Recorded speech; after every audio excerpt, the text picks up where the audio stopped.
Opa, e aí meu amigo, tudo bom? Vou tentar te mostrar aqui nesse vídeo, da forma mais resumida possível, a diferença de uma revisão bibliográfica e de uma revisão sistemática. Tanto uma revisão sistemática acadêmica, quanto uma revisão sistemática científica, tá? Bom, aqui nessa tela, como você pode verificar, aqui no canto superior da esquerda tem o seu tema, tá bom? E eu coloquei as palavras-chave, tá? Com o seletor AND, e aqui as palavras-chave com o seletor OR, né? Que seria, se eu for pegar todas essas palavras-chave aqui, tá? Que foram escolhidas pelo Mesh Dash, né? E colocar o AND, então isso significa que eu estou querendo essa palavra-chave com essa palavra-chave, com essa palavra-chave, com essa palavra-chave, com essa palavra-chave. E quando eu coloco OR, o seletor OR, eu estou colocando essa palavra-chave ou essa palavra-chave, ou essa palavra-chave, ou essa palavra-chave, ou essa palavra-chave, ou essa palavra-chave, e por aí vai, né? Então, se eu colocar todas, ele vai meio que escolher ou uma ou outra para poder juntar. E você vai verificar que o seletor de cima, o AND, geralmente ele não funciona com tantas palavras-chave juntas, e o seletor OR, né, ele funciona melhor, ele funciona muito melhor, inclusive ele vai funcionar para todas. Tá? Então vamos lá.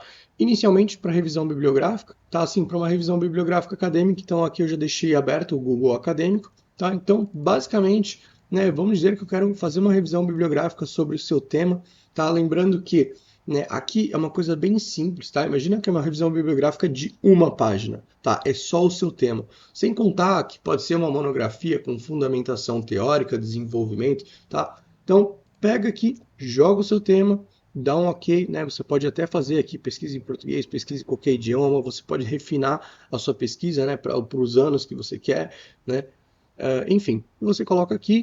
Geralmente, as primeiras pesquisas, né, que você já encontra são aquelas que você vai utilizar no seu trabalho, tá? Então, é o que é geralmente para um é o que a gente faz. Então, assim, ó, desde 2025, né, então a gente tem estas aqui que são relacionadas ao seu trabalho, né? Com isso a gente analisa o seu tema, analisa o tema do trabalho, né? Geralmente a gente já vem aqui direto no PDF, ao invés de entrar no site, tá? Porque aqui ele já abre o PDF e ele já mostra de onde é que é o site, o DOI, né, que seria de onde é que vem, tudo mais, quem fez, né, aqui com o resumo, abstract, tudo direitinho, tal, metodologia, o que geralmente a gente analisa, lê, interpreta, compara com o seu trabalho, vê se está dentro do escopo do seu trabalho, né, e com isso a gente continua, né, analisando para os outros anos, né, já teve aquele de 2025, agora vamos ver em 2024, vamos ver em 2021, vamos ver para todo o período, entendeu? Para ver o que realmente mais combina com o seu trabalho, para que a gente possa fazer assim uma síntese das informações, ou seja, interpretar tudo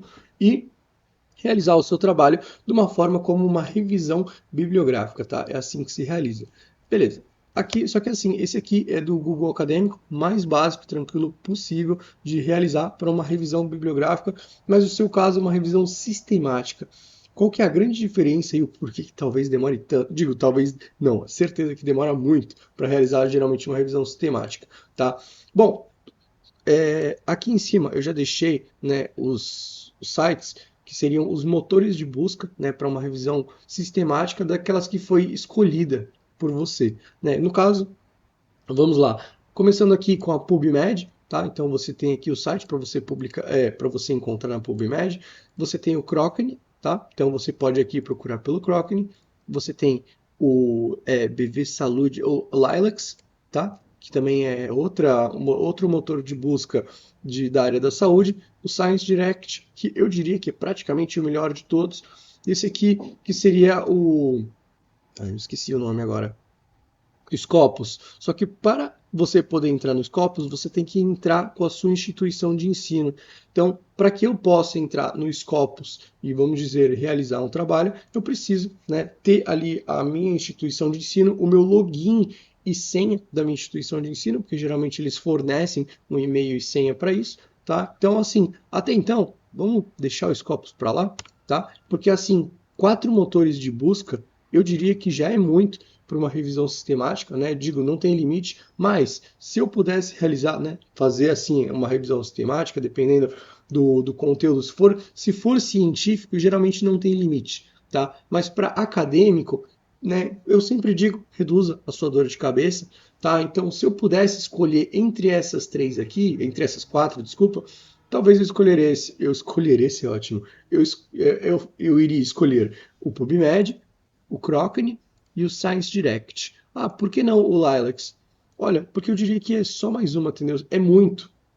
Mas enfim, você pode ficar com os quatro motores de busca. Isso confesso que também enriquece o seu trabalho, tá? E o que seria feito para uma revisão sistemática diferente de uma revisão bibliográfica? Numa revisão bibliográfica, a gente pega o tema, né, e joga aqui, né, e dá um search. Na revisão sistemática, a gente sistematizou dentro dos critérios de inclusão que escolheríamos para a realização da busca as palavras-chave que foram escolhidas no mesh e dash, né, como foi escolhido antes, ou seja, se teve um critério para escolher aquelas palavras-chave do mesh dash, então a gente deve utilizar aquele critério, né, para fazer a busca. Afinal, por que a gente foi lá buscar essas palavras-chave? Né? Teve um motivo, né? Teve uma justificativa. Então, a gente pega, ó, eu só vou te mostrar que aqui estão as suas palavras-chave escolhidas pelo mesh dash, tá? Com o seletor end no meio. E você vai ver que se eu pegar e jogar tudo aqui, ó, e dar um search, ele geralmente não funciona, tá? Porque ele precisaria ter todas essas palavras juntas, tá? E aqui, ó, no Chrocony, eu jogo aqui, ó, no título, no abstract, no keyword, em todo o texto, né? Eu geralmente tento sempre ir pelo título, né? Porque é o que realmente já faz a gente matar a questão. Jogo aqui, né? E, bom, ele tem esse Cloudflare, a gente espera um pouquinho, que a gente é humano, e a gente vai lá e tenta de novo. E não encontrou nada, tá vendo? E se a gente for aqui também e jogar, ele não encontra nada. Enfim, no Science Direct também não vai encontrar nada. Beleza, mas por que isso está acontecendo? Por causa do seletor end. Ele, né, aqui ele funcionaria melhor se fosse talvez duas palavras-chave, tá? Mas aí, para fazer com todas, acaba sendo muito trabalhoso. Além de, né, somente isso aqui não resolve o seu trabalho. O que resolveria seria o OR, tá? Que a gente vem aqui e coloca o OR para tudo. E olha só, a gente dá um search e aparece aqui, né, todos os links, os artigos que são relacionados ao seu trabalho. No Chrocony, a gente faz a mesma coisa. Dá um Enter. Será que ele vai ver se eu sou um robô de novo? Enfim, vamos deixar ele aí pensando. Aqui também, ó, a gente coloca o OR. E no Science Direct, tá vendo? Procure artigos com os termos. Esse. Você dá um Enter, tá? E ele funciona direitinho, tá? Aqui, ó. Aqui ele funcionou. No outro, ele funcionou também. Ó, tá vendo? Em imunoterapia e tal, ele traz algumas coisas que não são muito a ver, sabe? Ao leite, ao ovo e tal. Mas é possível a gente encontrar dentro daqui algo que esteja relacionado com as suas palavras-chave. E depois aqui no Lilacs também, tá? A gente, né, tem que analisar o que tem a ver de todas esses artigos aqui, o que tem a ver com o seu trabalho, tá bom? Agora, disso tudo, né, aqui é como se faz a revisão sistemática, né, aqui seria a da revisão bibliográfica. A revisão sistemática também pode utilizar o Google Acadêmico, tá bom? E funciona muito bem, tá? Então, assim, eu levaria em consideração o Google Acadêmico demais, porque ele é basicamente uma das melhores bases que tem, então não tem por que tirar ele, né? Mas, né? Enfim. E agora, qual que é a grande diferença do acadêmico para o sistemático? Tá? Digo, do sistemático acadêmico para o sistemático científico. Tá, olha aqui, ó. Quando a gente faz uma busca de revisão sistemática, a gente tem esse fluxograma, que o pessoal fala que é o fluxograma Prisma, tá? Que aqui em cima, né, está aqui, ó, busca de artigos.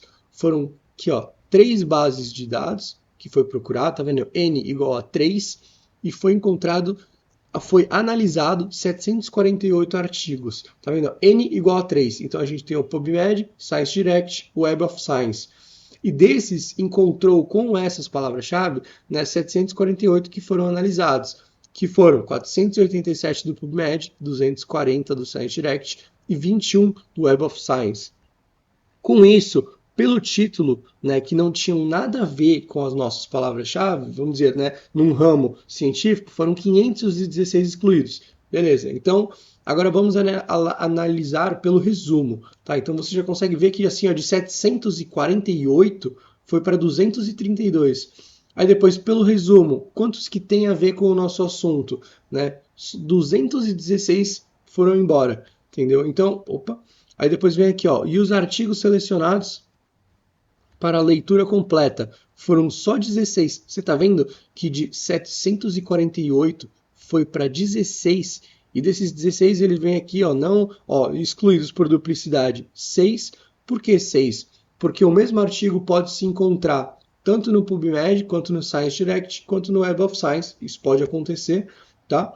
Ou seja, e os não adequados para os critérios de elegibilidade, né, que os critérios de elegibilidade sei lá, do ano de 2020 até o ano de 2025. Ou também tem que ser em inglês, tem que ser em espanhol, né? Então, estava elegível, estava dentro dos critérios, não estava? 3 não estavam. No final de tudo, ficou 7 artigos. Então, imagina, né, que de 748 que foram pegos para analisar, sobrou 7. Isso é uma revisão sistemática que eu poderia dizer científica, tá?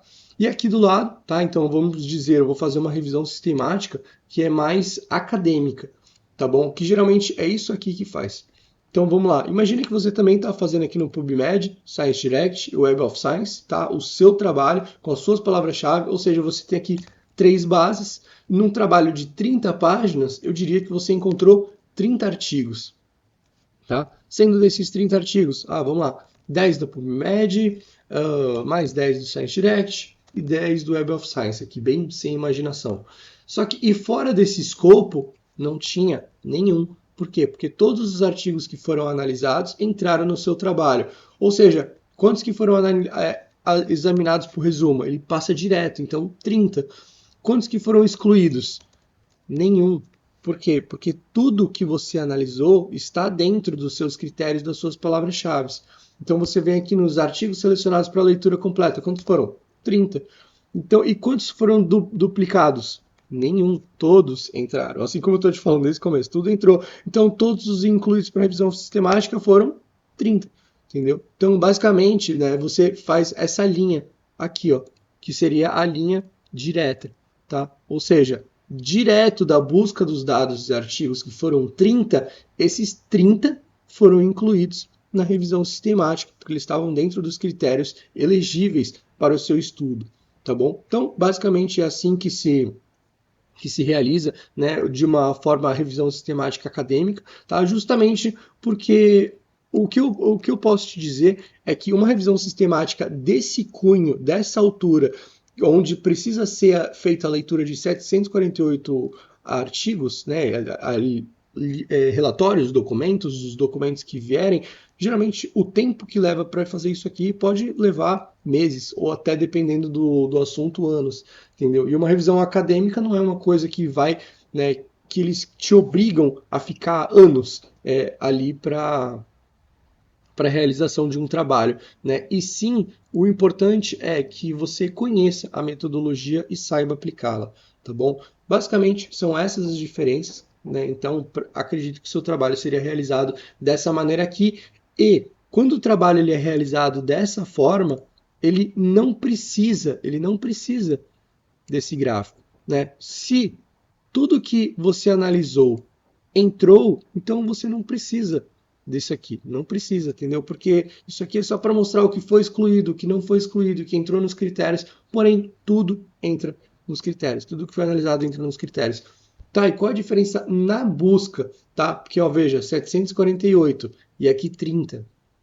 Então, basicamente, com esses seus aqui, os seus palavras-chave, eu vou analisar aqui pelo título, né, o que tem a ver, o que não tem a ver, o que eu acreditar que tem a ver, que não, ó, geralmente eles já vêm assim mais em negrito, tá? Então vamos dizer, eu pego esse artigo e esse artigo aqui, então eu pego e eu vou analisar ele, tá? Provavelmente tem algum lugar aqui onde eu baixo em PDF, tá vendo? Free Full Text.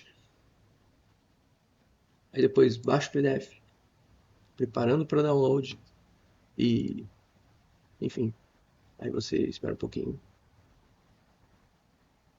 Ele está demorando. Mas enfim, é assim que se faz, tá bom? Ah, bom, tem todo o artigo aqui, tá? Então eu teria que analisar o artigo, ver o que que desses resultados tem a ver com aquilo que você está procurando para poder realizar o seu trabalho, tá bom? Digo, para você poder realizar o seu trabalho. Fechou? Bom, amigo, acredito que é isso, tá? E aqui também, tá? Faria a mesma coisa, ver o que que tem a ver, esse aqui, ver o que que tem a ver, esse aqui, ver o que que tem a ver, tá?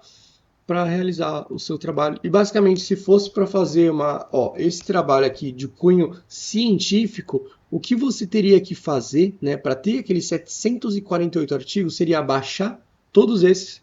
Você vai clicando em todos esses, você vai baixar todos, né?